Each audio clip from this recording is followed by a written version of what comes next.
எல்லாருக்கும் வணக்கம். 17 ஆரஞ்சஸ் அப்படிங்கிற ப்ரோஸ் நம்ம பார்க்க போறோம். இதோட ஆத்தர் யாருன்னா, பில் நஹுட்டன். இந்த story 17 oranges. Let us see if the narrator is able to cleverly manage a tricky situation or not. இந்த ஸ்டோரியில நரேட்டருக்கு ஏற்பட்ட அந்த இக்கட்டான சூழ்நிலையிலிருந்து தன்னுடைய சாதுரியத்தால அவர் அதை எப்படி மேனேஜ் பண்ணார் இல்லையா அப்படிங்கிறத பார்க்க போறோம். Oranges, I was fond of them. I used to eat them all the day and every day. Orange எனக்கு ரொம்ப பிடிக்கும். ஒரு நாள் முழுக்க நான் அதை எப்போவுமே சாப்பிட்டுட்டே இருப்பேன். But one day, a policeman found 17 oranges hidden away in my pockets. He locked me up, and I have never eaten an orange again. ஒரு நாள் ஒரு போலீஸ்காரர் என்னோட பாக்கெட்டில் நான் மறைச்சி வச்சிருந்த 17 ஆரஞ்சு பழத்தை கண்டுபிடிச்சிட்டாரு. அதுலேருந்து நான் ஆரஞ்சு பழத்தை திரும்ப சாப்பிடவே முடியாத ஒரு சுச்சுவேஷன் என்னோட வாழ்க்கை நடந்துச்சு. I want to tell you the story. நான் அந்த கதையை உங்களுக்கு சொல்ல போகிறேன். அந்த கதை என்னன்னு பார்க்கலாம். I was driving a little pony and cart for the Swift delivery company, and I often went in and out of the docks. அதாவது நான் வந்து ஆத்தர் என்ன சொல்கிறாருன்னா, அவர் வந்து ஸ்விஃப்ட் டெலிவரி கம்பெனி அப்படிங்கிற கம்பெனியில் ஒரு சின்ன குதிரை வண்டி ஓட்டுவராக அவர் வந்து வேலை பார்க்காரு. அதனால் அந்த டாக்ஸுங்கிற இடத்துக்கு அவர் அடிக்கடி உள்ளேயும் வெளியும் போயிட்டு வரக்கூடிய ஒரு வாய்ப்பு அவங்களுக்கு கிடச்சிச்சு. டாக்ஸ்னால் ஒன்றும் இல்லை, கப்பல் வந்து நிற்கும் பார்த்துருக்கீங்களா? பிளாட்ஃபார்ம் மாதிரி இருக்கும், மார்க்கெட்டில் செஞ்சு வச்சுருப்பாங்க. அதில் வந்து வச்சு சரக்குகளை ஏற்றுவாங்க, கப்பல்லேருந்து வரக்கூடிய சரக்குகளை இறக்கி வைப்பாங்க. அதான் டாக்ஸுங்கிற இடம். I was not really a thief, but I usually left the dogs with something under my apron. I had made the apron myself and it was a big one. நான் உண்மையிலே ஒரு திருடன் கிடையாது. ஆனால் வழக்கமாக நான் டாக்ஸ் விட்டு வெளியே வரப்போ என்னோடய ஆப்ரான்குள்ளே சிலது நான் ஒளிச்சு வச்சுருப்பேன். இந்த ஆப்ரானை நானே செஞ்சேன். இது கொஞ்சம் பெருசு தான் அப்படின்னு சொல்லுவார். ஆப்ரான்னா ஒன்றும் இல்லை, இப்போ சமைக்கிறவங்க செஃப்லாம் பார்த்தீங்கன்னா முன்னாடி வந்து இந்த ட்ரெஸ்ஸு அழுக்குப்படக்கூடாதுன்னு சொல்லி ஒரு துணி மாதிரி கட்டி கிளாத் போட்டு அதை வந்து கட்டியிருப்பாங்க. பின்னாடி ஒரு கயிறு வச்சு கட்டியிருப்பாங்க. அதான் ஆப்ரான் அப்படிங்கிறது. When there was a banana boat in the docks, I drove my little சாட் பிசைட் இட். எப்போ வந்து அந்த டாக்ஸ் பக்கத்தில் பனானா போட் வருதோ அப்போ நான் என்ன பண்ணுவேன், என்னோடய குதிரை வண்டியை அது பக்கத்தில் நகர்த்தி கொண்டு போவேன் அப்படின்னு ஆத்தர் சொல்கிறாரு. Sometime bunches of bananas fell to the ground. Often my friends kicked a bunch to me from the boat. I always picked up the bananas quickly and hid them under my apron. அப்படி அந்த banana கப்பல் வரும்போது நான் அதை பக்கத்தில் கொண்டு போய் வண்டி நிப்பாட்டுறப்போ அதுலேருந்து ஏதாச்சும் கிரவுண்டில் விழும், அதெல்லாம் எடுத்து வச்சுப்பேன். ஆஃபன் பார்த்தீங்கன்னா என்னோடய ஃப்ரெண்ட்ஸ் என்ன பண்ணுவாங்க, கிக்கிட்னா அவங்க கொஞ்சம் அந்த கப்பல்லேருந்து யாருக்கும் தெரியாத மாதிரி அதை உதச்சி சில பனானாஸ் பிரான்ச்சஸை தள்ளி விடுவாங்க. ஸோ அதையும் நான் எடுத்து வச்சுப்பேன். அதை எதுக்குள்ளே வைப்பேன்னா என்னோடய ஆப்ரான்குள்ளே நான் ஒளிச்சு வச்சுப்பேன் அப்படின்னு சொல்கிறாரு. Then I spend the rest of the day eating bananas. I like it bananas but I like oranges best of all. அந்த பனானாஸ் என்ன பண்ணுவேன், ரெஸ்ட் ஆஃப் த டேயில் நான் அதை சாப்பிட்டுட்டே இருப்பேன். எனக்கு பனானா பிடிக்கும், ஆனால் ஆரஞ்சு எல்லாத்தையோட ரொம்ப பிடிக்கும். I only look things when I found them, but some people planned a theft very carefully. Clem Jones was a careful planner. Let me tell you about Clem. அதாவது நான் வந்து எனக்கு எது வந்து நான் எடுக்கிற பொருள்லாம் நான் அதை கண்டுபிடிச்சா தான் எடுப்பேன். ஆனால் சில பேர் என்ன பண்ணுறாங்கன்னா திட்டமிட்டே பிளான் பண்ணி ரொம்ப கேர்ஃபுல்லாக கவனமாக திருடுறாங்க. அப்படிப்பட்ட ஒரு நபர் தான் கிளெம் ஜோன்ஸ். வாங்க கிளெம் ஜோன்ஸை பற்றி பார்க்கலாம். One day, Clem was coming out of the docks. He was carrying a box. What have you got in here? Asked Pongo, the policeman. ஒரு நாள் கிளெம் என்ன பண்ண, அந்த டாக்ஸை விட்டு வெளியே வந்துட்டு இருக்கும்போது ஒரு பாக்ஸை கொண்டு வந்தார். அப்போ போங்கோனா போலீஸ்மேன், அந்த போலீஸ்மேன் பார்த்துட்டு இந்த பாக்ஸில் என்ன இருக்குது, என்ன கொண்டு போகிற அப்படின்னு கேட்காங்க. A cat replied Clem. Please don't make me open the box, that cat will run away. அப்போ அதுக்கு வந்து கிளெம் என்ன சொல்கிறாருன்னா, உள்ள பூனை இருக்குது, தயவு செஞ்சு என்னை இதை திறக்க சொல்லுவாங்க, அந்த பாக்ஸை திறந்தா பூனை ஓடிடும் அப்படின்னு சொல்கிறாரு. A cat, Bongo said. I don't believe you open the box. உள்ள பூனையாக இருக்குது, நான் நம்ப மாட்டேன், நீ வந்து அந்த பாக்ஸை திறந்து காமி அப்படின்னு நம்ம போங்கோ சொல்கிறாரு. But the gate will run away gem set again. ஆனால் பூனை ஓடிடுமே அப்படின்னு சொல்லி கெம் வந்து மறுபடியும் சொல்கிறாரு.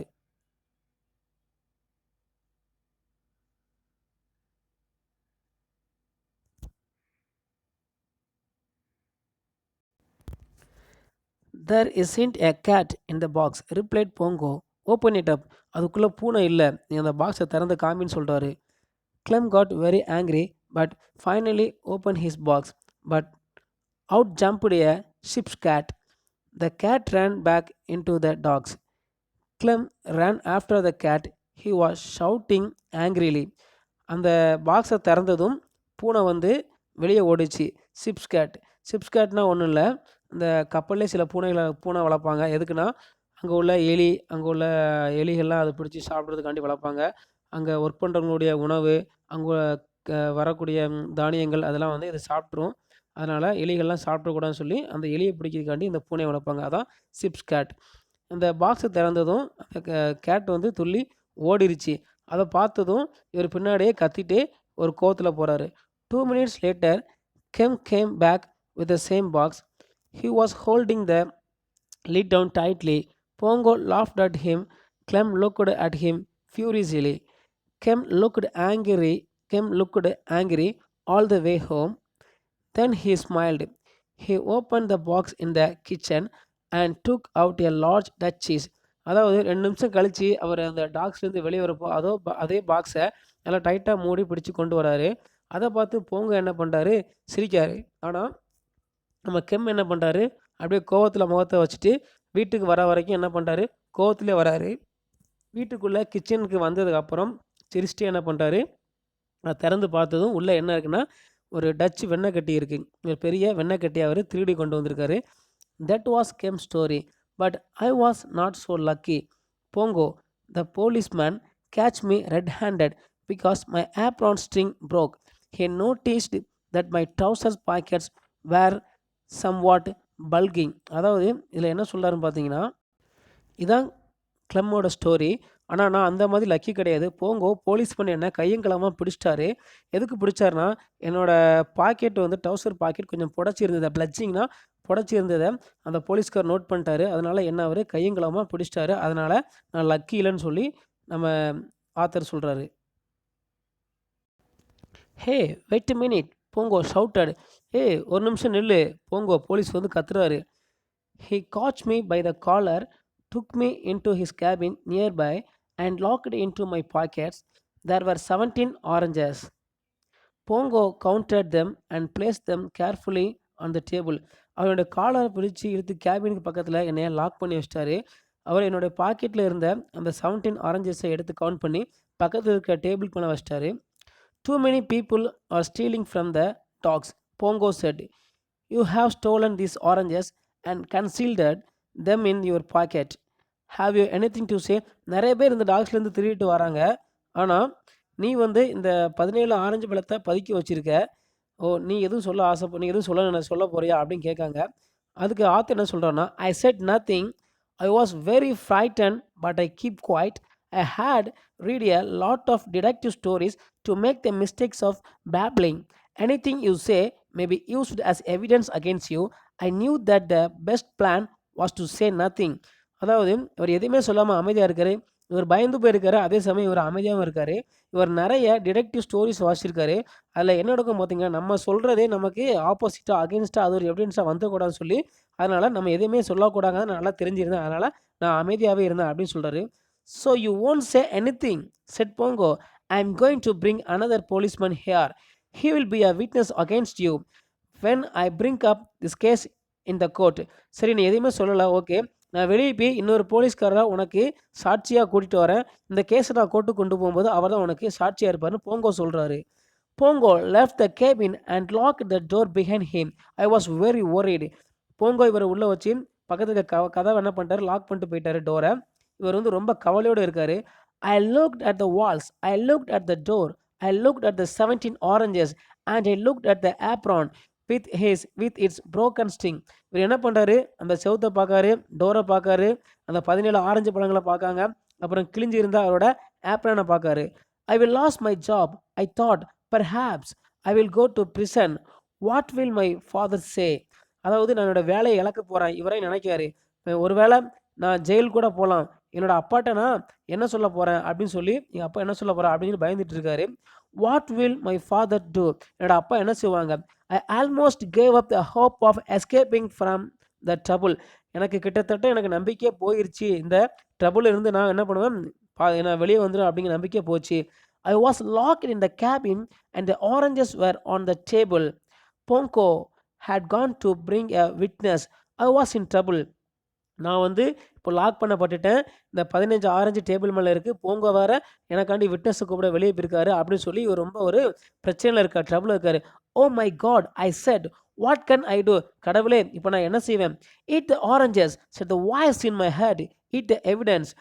அந்த ஆரஞ்சு பழத்தெல்லாம் சாப்பிடுன்னு சொல்லி அவரோட தலையிலேருந்து ஒரு வாய்ஸ் கேட்கு. "Eat the evidence." அந்த சாட்சிய சாப்பிட்டுருன்னு. "Eat them" I asked. சாப்பிடவா? நான் அப்படின்னு அவர் கேட்காரு.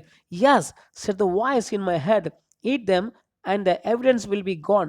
Be quick, eat them all." ஆமாம், அதை நீ சாப்பிடு. அதை சாப்பிட்டா தான் எவிடன்ஸ் எல்லாம் போகும். சீக்கிரமாக அதை சாப்பிடுன்னு அவர் தலையிலேருந்து அந்த அந்த சத்தம் சொல்லுது. I thought for of a second. Then I took an orange. I peeled it and put it in my mouth. Soon only the peeps were left.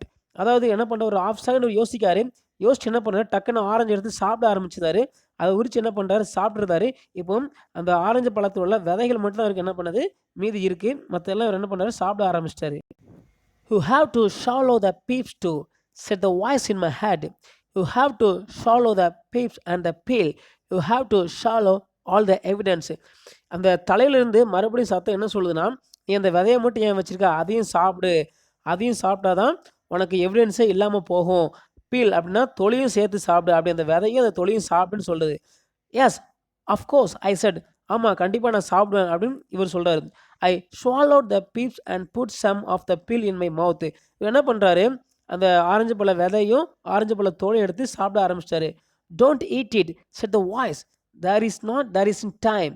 Swallow it. Be quick. Swallow it." அதாவது என்ன அந்த தலையிலேருந்து மறுபடியும் சத்தம் கேட்க என்ன சொல்லுதுன்னா, "நிப்பாட்டு, இப்போ டைம் இல்லை, அதை சீக்கிரமாக அப்படியே விழுங்கிரு" அப்படின்னு சொல்லி அந்த தலையிலேருந்து வாய் சொல்லுது. ஐ டுக் a small knife from my pocket and cut the oranges into large chunks. I swallowed the pieces of oranges one after other. அதாவது இவர் பைக்குள்ளே வச்சுருந்த ஒரு சின்ன கத்தி எடுத்து அந்த ஆரஞ்சு பழங்க என்ன பண்ணுறாரு, பெரிய பெரிய துண்டுகளாக வெட்டி அதை என்ன பண்ணுறாரு, அப்படியே விழுங்க ஆரம்பிச்சுதாரு.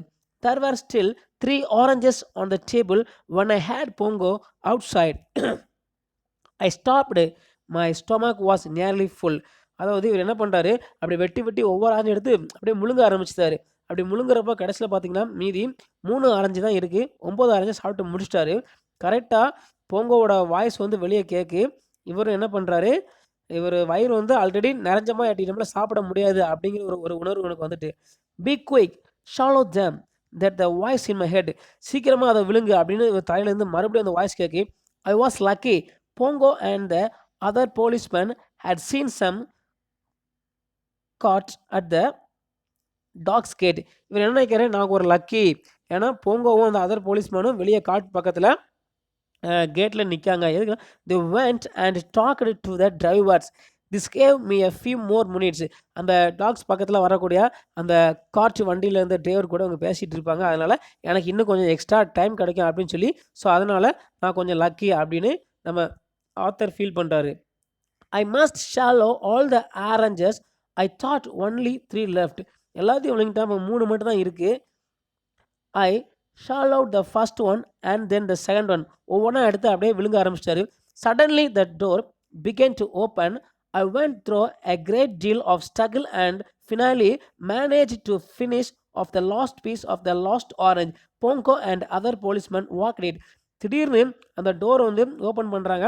இவர் அந்த கடைசி ஆரஞ்சு பழத்தை ஒரு போராட்டத்தின் மத்தியில் எடுத்து இவர் அந்த ஆரஞ்சு பழத்தை சாப்பிட்றதுக்கும் அந்த போலீஸ்காரங்க அந்த எவிடன்ஸை கூட்டிட்டு இன்னொரு போலீஸ்காரங்களும் இவரை நோக்கி வர்றதுக்கும் டைம் கரெக்டாக இருக்குது.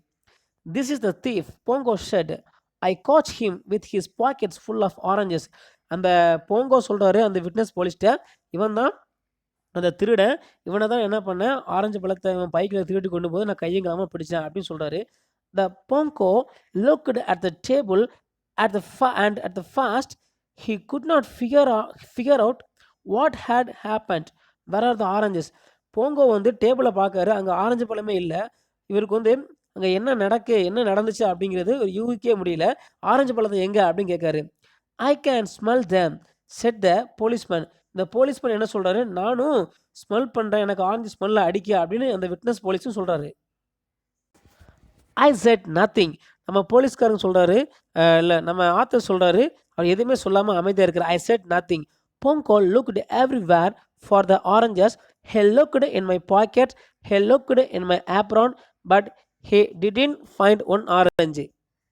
போங்கோ வந்து சுற்றி சுற்றி பார்க்காரு, பாக்கெட்டை பார்க்காரு, டேபிளை பார்க்காரு. ஆனால் ஒரு ஆரஞ்சு பழத்தை கூட அவரால் கண்டுபிடிக்க முடியல. Finale Ponko understood what had happened, but it was very difficult to believe. கடைசியாக அவருக்கும் தெரிஞ்சு எங்கேயுமே இல்லைன்னா கண்டிப்பாக இவர் அதை சாப்பிட்ருக்கணும். ஆனால் அது ரொம்ப கஷ்டமான விஷயமாச்சு, அவரால் நம்பவே முடியல. அவர் நம்புறதுக்கு ரொம்ப கஷ்டமாக இருந்துச்சு. 17 oranges, he said. 17 big oranges. How did you eat them all? 17 orange பழங்கள், அந்த 17 பெரிய ஆரஞ்சு பழங்கள் எப்படி சாப்பிட்ட அப்படின்னு கேட்காங்க. I said nothing. Pongo was not able to send me prison. There was no evidence. ஒரு எதுவுமே சொல்லாமல் அமைதியாக இருக்காரு. மனசில் நினைக்காருன்னா போங்கோவால் என்ன சிறைகளை தள்ள முடியாது, ஏன்னா எவிடன்ஸில் நினைக்காரு. Pongo became angry and shouted at me, but I didn't say a word. In the end, he had to let me go. போங்கோ வந்து ரொம்ப கோபமாக இவரை பார்த்து கத்துறாரு. ஆனால் இவர் கடைசி வரைக்கும் ஒரு வார்த்தை கூட பேசல. அதனால் வேறு வழியே இல்லாமல் இவர் வந்து என்ன பண்ணிட்டாரு, போக சொல்லிட்டாங்க. I told Kem Jones about the 17 oranges. அதாவது நம்ம ஆத்தர்பி அந்த கெம்கிட்ட இந்த ஸ்டோரியை சொல்கிறாரு. Bongo locked you in that cabin for half an hour, said Clem. He had no right to do that. அதாவது உன்னை எப்படி எந்த ஒரு ஆதாரமும் இல்லாமல் ஒரு half an hour ரூமில் லாக் பண்ணி வைக்கலாம் அப்படின்னு சொல்லி கெம் சொல்கிறாரு. Perhaps Clem was right. I don't know. I don't have time to think about it. I had eaten 17 large oranges, peels and all. அதாவது கெம் சொல்கிறது கரெக்டாக இருந்தாலும் எனக்கு அந்த நேரத்தில் எதுவுமே தோணல, நான் எதுவுமே யோசிக்கல. எப்படியாச்சும் இந்த 17 ஆரஞ்சு பழத்தையும் சாப்பிட்றணும், எந்த எவிடன்ஸும் இருக்கக்கூடாது, அது மட்டும் தான் என் மனசில் இருந்துச்சு அப்படின்னு சொல்கிறாரு. I felt very sick for a week and those oranges kept working away in my stomach. நான் ஒரு வார காலமாக கொஞ்சம் வியாதியால் அவதிப்பட்டேன், ஏன்னா அந்த 17 ஆரஞ்சு பழத்தை நான் சாப்பிட்டதுனால என் வயத்தில் சில பிரச்சனைகள் ஏற்படுது அப்படின்னு ஆத்தர் சொல்கிறார். இதுதான் அந்த ஆத்தர் வந்து மறுபடியும் அந்த 17 ஆரஞ்சு பழத்தை சாப்பிட்டதுனால திரும்ப ஒரு வாழ்க்கையில் ஆரஞ்சு பழத்தையே சாப்பிட முடியாமல் போனதுக்கான ஒரு கதை. இது வந்து மாரல் ஸ்டோரி கிடையாது. இருந்தாலும் இந்த கதையில் வந்து திருடிட்டு அதை எப்படி தன்னுடைய சாதுரியத்தால் தப்பிச்சாங்க அப்படிங்கிறத நரேட்டர் சொல்கிறாரு. ரொம்ப தேங்க்ஸ் என்னோடய வீடியோ பார்த்தவங்க எல்லாருக்கும் நன்றி.